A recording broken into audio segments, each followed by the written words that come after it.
The first time 17-year-old Maya Khan tasted the dust of humiliation. It was mixed with the sharp sting of bleach and the laughter of classmates who had never wondered how many extra shifts. Her mother worked at the garment factory to keep the lights on. The bullies Amna, Bilal, and their orbiting clique of phone camera wielders found Maya alone near the girls' restroom after school, waiting for the karate dojo to open across the street, and decided boredom was a good excuse to invent cruelty, so they shoved a rust-trimmed bucket into her hands, chained the door with a bike lock, and sneered that the scholarship kid could earn her keep by scrubbing away. The graffiti scrawled by generations of bored teenagers, live streaming every moment to rack up hearts and laughing crying, emojis from a digital audience that devoured humiliation like popcorn. Yet what the lens didn't know, what even Maya's closest friends barely understood, was that under the faded hoodie and secondhand uniform, she carried 5 years of disciplined kata, bruised knuckles from late-night sparring, and a recently awarded black belt folded neat in her backpack because Sensei Rafik insisted she bring it everywhere as a reminder that power is a promise you make to yourself. Still, Maya measured her breaths, remembering the code of her art: use strength to defend, never to dominate. So she set to work, hands aching from ammonia, ears ringing with taunts, but mind rehearsing the Heian Goden sequence as a meditation. Each imaginary block and strike aligning her spirit the way a compass finds north. When the bullies flung open the door an hour later expecting tears, they found instead a bathroom that gleamed like polished steel and a girl whose posture snapped, straight like a drawn blade. Billa stepped closer, phone raised for a final insult. But in that instant, the janitor, old Mr. Hashmi, shuffled in with a sigh so heavy it silenced the room. He had seen too many messes, too many scared kids, and Maya suddenly pictured her. Mother's calloused hands, the dojo's dusty mats, and the motto painted above them: strength with compassion. She took the mop, bowed lightly, and placed it back in the bucket, refusing the petty duel of words. That refusal, paradoxically, fanned the clique's fury. They wanted drama, not dignity, so Billa lunged as if to push her again, and reflex met intention. Maya pivoted, guiding his momentum harmlessly past her shoulder with a classic tenkan, letting him stumble into the bucket so water splashed across his designer sneakers. The perfect slapstick that flipped laughter from her to him. Phone's word, but now the angle favored Maya's calm over Billow's sputtering rage. And before Amna could hiss a command, Mr. Hashmi growled that he'd seen enough and called the vice principal. The bullies scattered, but their clip had already traveled through group chats, this time framing them as clumsy antagonists and Maya as the unbothered heroine. That night, Maya uploaded her own video, not a rant, but a tutorial filmed in her tiny living room, breaking down the self-defense move step by step, finishing with a grin and the gentle reminder: martial arts aren't for revenge. They're for rising above, before signing off with, if you want more ways to turn fear into focus, hit subscribe and train alongside me. When she woke, the video had passed 50,000 views, comments blooming from girls who'd swallowed their voice too long, boys who wanted to unlearn cruelty, and parents grateful for a role model who didn't flex wealth but wisdom. Meanwhile, the school's administration summoned the bullies for disciplinary hearings, yet Maya asked to attend, proposing a restorative justice match at the upcoming inter-school karate tournament. Let them face her under rules, with safety gear, before a crowd witnessing skill instead of shame. Surprisingly, they accepted Digo disguised as bravery, setting the stage for a showdown that would redefine every viewer's idea of strength. In the weeks that followed, Maya trained before dawn, recording snippets, balancing on rooftop edges, as the sunrise over Karachi painted the sky tangerine. Slow-motion kicks that sliced the humid air, meditation sessions where she whispered affirmations about turning pain to purpose. Her subscriber count climbed like a tide, each new viewer, a silent promise that stories could pivot from despair to discipline.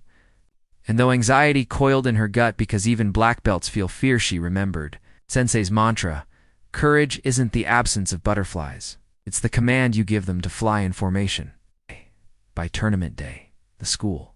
Gym throbbed with drum beats from the pep band, bleachers packed, and livestream links pinned to every student's social feed.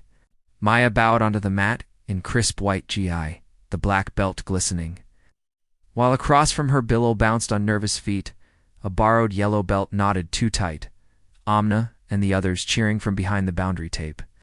The referee signaled, Hajime, and history inhaled. The match unfolded like a fable carved in adrenaline. Billow rushed with sloppy punches fueled by bravado.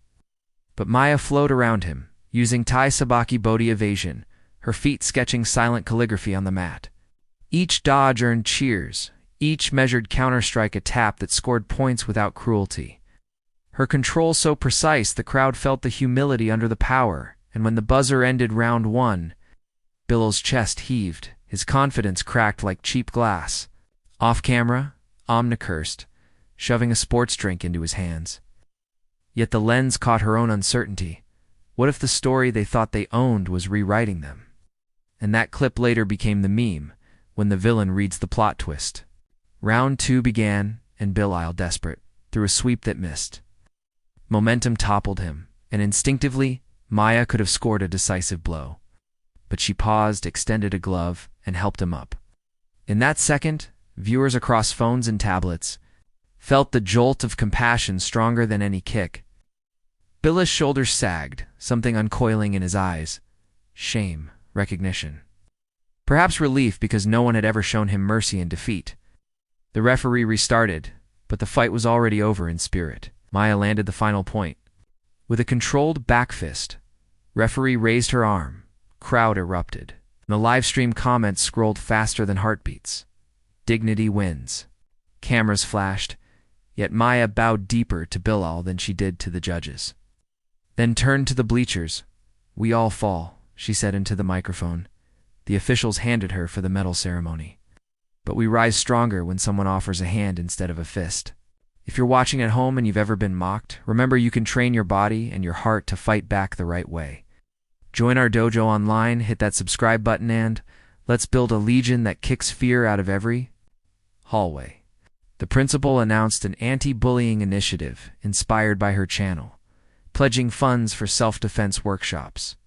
Corporate sponsors in the audience murmured about scholarships, and Mr. Hashmi, leaning on his mop handle in the corner, wiped a proud tear. But Maya's journey didn't fade with the trophy. That night, she posted behind-the-scenes footage of Billy apologizing, voice trembling, admitting he'd been bullied by an older cousin and thought passing on pain was normal. Maya's reply, captured candidly, was to invite him to train beside her, not under her. The clip shattered preconceptions, spawning a #CleanFight challenge where teens filmed themselves performing acts of redemption, returning stolen lunch, money, repainting vandalized walls, tutoring younger kids each.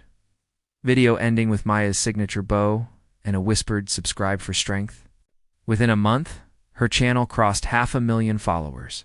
Partnerships with mental health NGOs blossomed, and a local TV crew filmed a segment titled "Karate versus Cruelty," showing Amna, once Maya's tormentor, helping grade schoolers break pine boards labeled fear, poverty, and hate. Algorithms that once rewarded humiliation now boosted healing because viewers clicked replay on empathy more than on embarrassment. Yet the truest test arrived quietly. Late one evening, Maya received a DM from a girl in a distant city who shared pictures of bruises from bullies. She asked if punching back was the answer. Maya spent hours crafting a response, explaining boundary setting, legal options, and recommending local shelters. But mostly, she offered the intangible, "You are not alone." Every subscriber hears a thread in the safety net beneath you. The next morning, that girl posted a smiling selfie outside her school, flanked by supportive teachers she had finally told. Captioned, "Thanks to Maya, I chose courage over silence." The comments soared to the top, and the community swarmed with hearts, proving numbers can be warriors when they unite. In her final vlog of the season, Maya stood once more in the once filthy bathroom now, freshly tiled after a student fundraiser janitor Hashmi filming on a donated DSLR. Sunlight slanted Through a new skylight, illuminating her silhouette, she bowed to the mirror, tied her belt, and addressed every reflection of her younger self across the world. Bullies tried to trap me in this room, but here's where I found my purpose. So wherever you're watching, kitchen table crowded, bus, lonely dorm, remember that a single square meter can be your dojo if you plant your feet and breathe. Polish your spirit, temper your fists with kindness, and when you're ready, click subscribe, not for my sake, but so the next frightened kid sees our numbers and knows we're waiting with open stances and open hearts. She ended with the dojo salute, palms together, eyes bright, and as the screen faded to the channel logo, subscriber counters ticked upward like a drum roll for the stories yet to be written, proving that the asterisk